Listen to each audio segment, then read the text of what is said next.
নমস্কাৰ high school math and সায়েন্সলৈ স্বাগতম। এই ভিডিঅ'টোত নৱম মানৰ বিজ্ঞানৰ অণু আৰু পৰমাণু এই পাঠটিৰ পঞ্চমটি খণ্ড আলোচনা কৰিম, য'ত আমি শিকিম কেনেকৈ মৌল আৰু যৌগসমূহৰ আণৱিক ভৰ আৰু সংকেত গোট ভৰ নিৰ্ণয় কৰে। প্ৰথমতে আমি কিতাপত দিয়া তালিকাখন চাই ল'ম, য'ত মৌল আৰু পাৰমাণৱিক ভৰসমূহ দিয়া আছে। হাইড্ৰজেনৰ পাৰমাণৱিক ভৰ দিয়া আছে 1, কাৰ্বনৰ 12, নাইট্ৰজেনৰ 14, তেনেকৈ কেলছিয়ামৰলৈকে দিয়া আছে 40। ইয়াত তোমালোকে দেখিছে যে পাৰমাণৱিক ভৰৰ কাষত ইউ বুলি লিখা আছে, অৰ্থাৎ পাৰমাণৱিক ভৰৰ একক হৈছে ইউ, যাক ইংৰাজীত কোৱা হয় ইউনিফাইড মাছ বুলি। পাৰমাণৱিক ভৰ মানে এটা পৰমাণুৰ ভৰ। আমি গণনা কৰিম আণৱিক ভৰ। আণৱিক ভৰ মানে কোনো এটা পদাৰ্থৰ অণু এটাৰ ভৰ। আণৱিক ভৰৰ এককো ইউ, যেনেকৈ পাৰমাণৱিক ভৰৰ একক ইউ।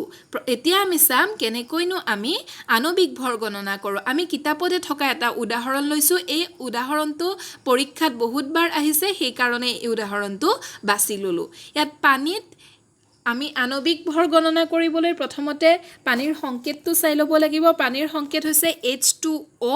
আমি সংকেতসমূহ জানিলেহে আণৱিক ভৰ গণনা কৰিব পাৰিম। ইয়াত তোমালোকে সংকেতটোত চালে গম পাবা যে ইয়াত হাইড্ৰজেনৰ পৰমাণু কেইটা আছে, 2টা আছে, সেইকাৰণে তলত 2 লিখা আছে। অক্সিজেনৰ পৰমাণু 1টা আছে। এতিয়া হাইড্ৰজেনৰ পাৰমাণৱিক ভৰ 1U, তালিকাখন চালে আমি গম পাম, আৰু অক্সিজেনৰ পাৰমাণৱিক ভৰ হৈছে 16U। গতিকে আমি পানীৰ আণৱিক ভৰ কেনেকৈ পাব পাৰিম? পানীৰ আণৱিক ভৰ পাবলৈ হ'লে আমি এই দুয়োটা পৰমাণুৰে আমি পাৰমাণৱিক ভৰ যোগ কৰিব লাগিব। ইয়াত যিহেতু 2টা হাইড্ৰজেনৰ পৰমাণু আছে, গতিকে 2টা হাইড্ৰজেনৰ পৰমাণুৰে আমি পাৰমাণৱিক ভৰ যোগ কৰিম। ইয়াত আমি এনেকৈ লিখিম, 2টা হাইড্ৰজেনৰ পৰমাণু আৰু এটা অক্সিজেনৰ পৰমাণু থকা পানীৰ আণৱিক ভৰ। ইয়াত এটা হাইড্ৰজেনৰ পৰমাণুৰ আণৱিক ভৰ 1, গতিকে 2টাৰ কাৰণে 2 × 1। আকৌ অক্সিজেন এটাৰ পাৰমাণৱিক ভৰ 16, গতিকে এটাৰ কাৰণে বুজাবলৈ 1 × 16 লিখিলোঁ। 2 × 1 মানে 2, 1 × 16 মানে 16, দুইটা যোগ কৰিলে আমি পাম 18U। আমি এককটো ইউ লিখিব লাগিব। ঠিক তেনেধৰণৰে হাইড্ৰজেন নাইট্ৰাইট, তাৰ আমি আণৱিক ভৰ গণনা কৰিম। ইয়াত কি আছে? হাইড্ৰজেন আছে, নাইট্ৰজেন আৰু অক্সিজেন আছে। গতিকে আমি হাইড্ৰজেনৰো পাৰমাণৱিক ভৰ জানিব লাগিব, নাইট্ৰজেনৰ জানিব লাগিব, অক্সিজেনৰ জানিব লাগিব। হাইড্ৰজেনৰ পাৰমাণৱিক ভৰ 1U, অক্সিজেনৰ পাৰমাণৱিক ভৰ 16U, আৰু নাইট্ৰজেনৰ পাৰমাণৱিক ভৰ হৈছে 14U। এতিয়া HNO3ত হাইড্ৰজেনৰ পৰমাণু 1, নাইট্ৰজেনৰ 1 আৰু অক্সিজেনৰ 3টা আছে। গতিকে ইয়াত আমি এনেকৈ লিখিম, HNO3ৰ আণৱিক ভৰ সমান হাইড্ৰজেনৰ পাৰমাণৱিক ভৰ, নাইট্ৰজেনৰ পাৰমাণৱিক ভৰ যোগ 3 পূৰণ অক্সিজেনৰ পাৰমাণৱিক ভৰ। ইয়াত 3 পূৰণ কৰাৰ কাৰণটো হৈছে যিহেতু ইয়াত অক্সিজেনৰ 3টা পৰমাণু আছে। এতিয়া ইয়াত আমি কেনেকৈ লিখিলোঁ? হাইড্ৰজেনৰ পাৰমাণৱিক ভৰ 1টা পৰমাণু আছে, গতিকে 1 × 1U সমান আমি 1 পালোঁ। আকৌ নাইট্ৰজেনৰ পাৰমাণৱিক ভৰ 1টা নাইট্ৰজেনৰ পৰমাণু আছে, গতিকে 1 × 14 সমান আমি পালোঁ 14। ইয়াত অক্সিজেনৰ পাৰমাণৱিক ভৰ কেনেকৈ উলিয়াইছোঁ? 3টা যিহেতু পৰমাণু আছে, গতিকে 3 × 16 সমান আমি পালোঁ 48। এতিয়া গোটেইকেইটা যোগ কৰিলে আমি পাম 63U। আমি কিতাপত থকা কেইটামান প্ৰশ্নৰো সমাধান কৰিম।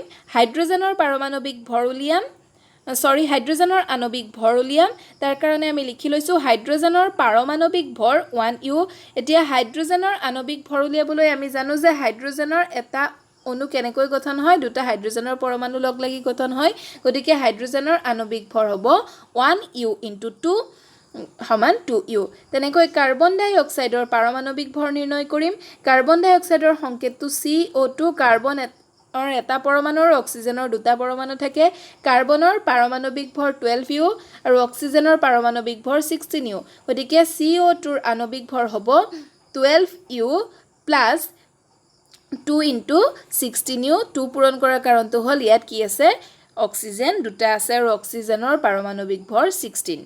গতিকে আমি দুইটা যোগ কৰিলে পাম 44U তেনেকৈ CH3OH ইয়াত কি আছে কাৰ্বন আছে হাইড্ৰোজেন আছে অক্সিজেন আছে হয়নে হাইড্ৰোজেনৰ পৰমাণু কেইটা আছে তিনিটা আছে বাকি কাৰ্বন আৰু অক্সিজেনৰ এটা কৈ আছে আমি প্ৰথমতে কাৰ্বনৰ পাৰমাণবিক ভৰ লিখি ললো 12U হাইড্ৰোজেনৰ পাৰমাণবিক ভৰ লিখিলো 1U অক্সিজেনৰ পাৰমাণবিক ভৰ লিখিলো 16U এতিয়া CH3OH ৰ আণবিক ভৰ আমি উলিয়াম তাৰ কাৰণে কাৰ্বনৰ এটা পৰমাণু আছে 1 * 12U সমান আমি পালো 12U হাইড্ৰোজেনৰ এটা পৰমাণু আছে তিনিটা পৰমাণু আছে ইয়াত তলত 3 লিখা আছে মানে 1U * 3 সমান 3U আমি পাম আকৌ অক্সিজেনৰ এটা পৰমাণু আছে গতিকে 1 * 16U মানে 16U পাম হাইড্ৰোজেনৰ আকৌ এটা পৰমাণু আছে গতিকে 1 * 1U মানে 1U পাম গোটেই কেইটা যোগ কৰিলে ওলাব 32U এতিয়া আমি চাম সংকেত গোট ভৰ এতিয়া যৌগ এটা সংকেত গোট এটাত থকা পৰমাণুবোৰৰ পাৰমাণবিক ভৰবোৰৰ যোগফলেই যৌগটোৰ সংকেত গোট ভৰ আমি আণবিক ভৰ যিদৰে গণনা কৰো তেনেদৰে সংকেত গোট ভৰ গণনা কৰা হয় একমাত্ৰ পাৰ্থক্যটো হ'ল আমি সংকেত গোট শব্দটো সেইবোৰ যৌগৰ ক্ষেত্ৰত ব্যৱহাৰ কৰো যিবোৰৰ উপাদান কণাবোৰ আয়ন যেনে সোডিয়াম ক্লোৰাইড ইয়াত সোডিয়াম আৰু ক্লোৰিন কেনেকৈ থাকে আয়ন হিচাপে থাকে আমি জানো সোডিয়ামটো Na পজিটিভ আৰু ক্লোৰিনটো Cl নিগেটিভ আয়ন গতিকে ইয়াত আমি আণবিক ভৰ বুলি নকৈ কি ব্যৱহাৰ কৰিম শব্দটো সংকেত গোট ভৰ ইয়াত সোডিয়ামৰ পাৰমাণবিক ভৰ 23 গতিকে ইয়াত এটা যেহেতু সোডিয়ামৰ পৰমাণু আছে গতিকে 1 * 23 কৰিম প্লাস ক্লোৰিনৰ পাৰমাণবিক ভৰ 35.5 ক্লোৰিনৰ এটা যেহেতু পৰমাণু আছে গতিকে ইয়াত আমি কৰিম 1 * 35.5 সমান আমি পালো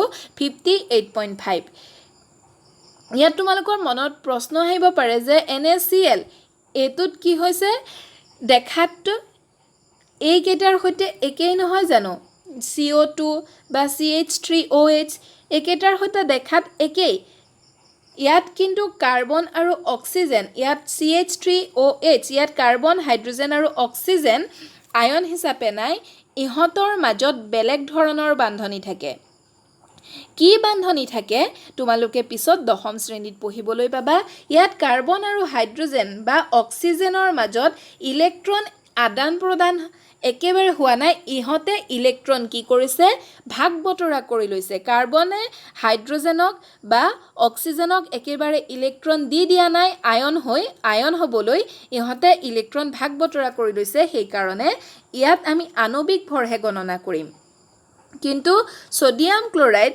ইয়াত কি কৰে সোডিয়ামে ইলেক্ট্ৰন ক্লোৰিনক একেবাৰে দি দিছে ক্লোৰিনও